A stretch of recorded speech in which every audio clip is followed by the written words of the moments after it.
പെണ്ണും കാമവും ചരിത്രവും ശാസ്ത്രവും ഗണിതവും വിപ്ലവവും ഇടയെഴുപ്പും തീർത്ത ആഖ്യാന ശൈലിയാൽ വ്യത്യസ്തമാക്കിയ ടി രാമകൃഷ്ണന്റെ നോവലാണ് ഫ്രാൻസിസ് ഇട്ടിക്കോര.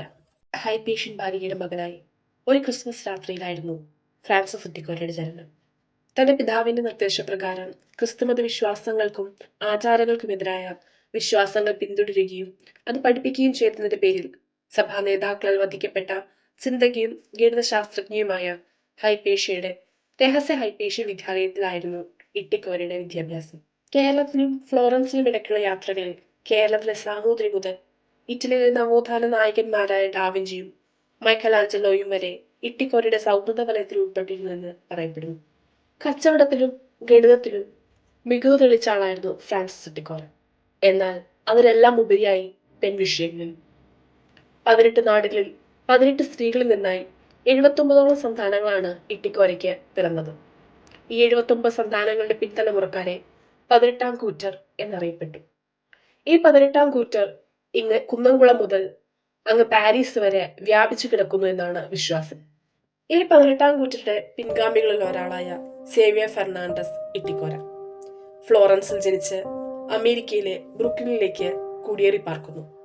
അവിടെ വെച്ച് ഇറാഖ് യുദ്ധത്തിൽ അമേരിക്കൻ സൈന്യത്തിൽ ചേരുകയും ഫലൂജയിലെ ഒരു തിരച്ചിലിനിടയിൽ ഒരു ഇറാഖി പെൺകുട്ടിയെ അതിക്രൂരമായി ബലാത്സംഗം ചെയ്ത് കൊലപ്പെടുത്തുകയും ചെയ്യുന്നു. തുടർന്ന് സേവയിൽ നിന്ന് പുറത്താക്കപ്പെട്ട ആ 24 വയസ്സുകാരൻ ഒരു മാനസികാരോഗ്യ കേന്ദ്രത്തിൽ ചികിത്സ തേടുകയാണ്.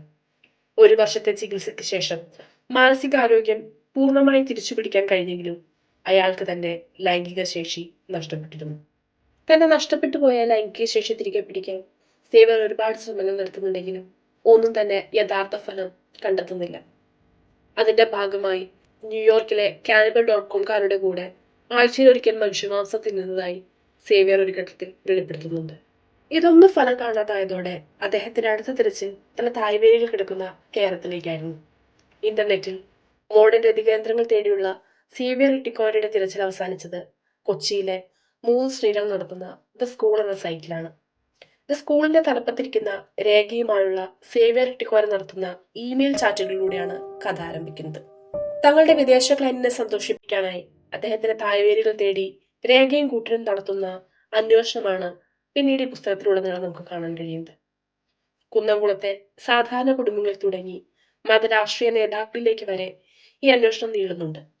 ഒരിക്കൽ സേവിയർ ഇട്ടിക്കോര പറഞ്ഞ ജപ്പാൻ വംശജയും ഗണിതശാസ്ത്ര ഗവേഷകയുമായ ഹഷിമോട്ടോ മൊറിഗാമിയുടെ ബ്ലോഗ് പോസ്റ്റുകൾ നമുക്ക് വായിക്കാൻ കഴിയും.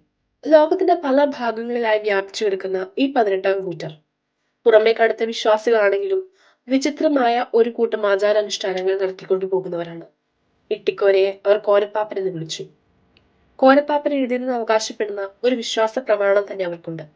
അതിന്റെ ഭാഗമായി കോരയ്ക്ക് കൊടുക്കൽ എന്നറിയപ്പെടുന്ന തീർത്തും വിചിത്രമായ ഒരാചാരം അവർ കാലങ്ങളായി നടത്തിക്കൊണ്ടു പോകുന്നു.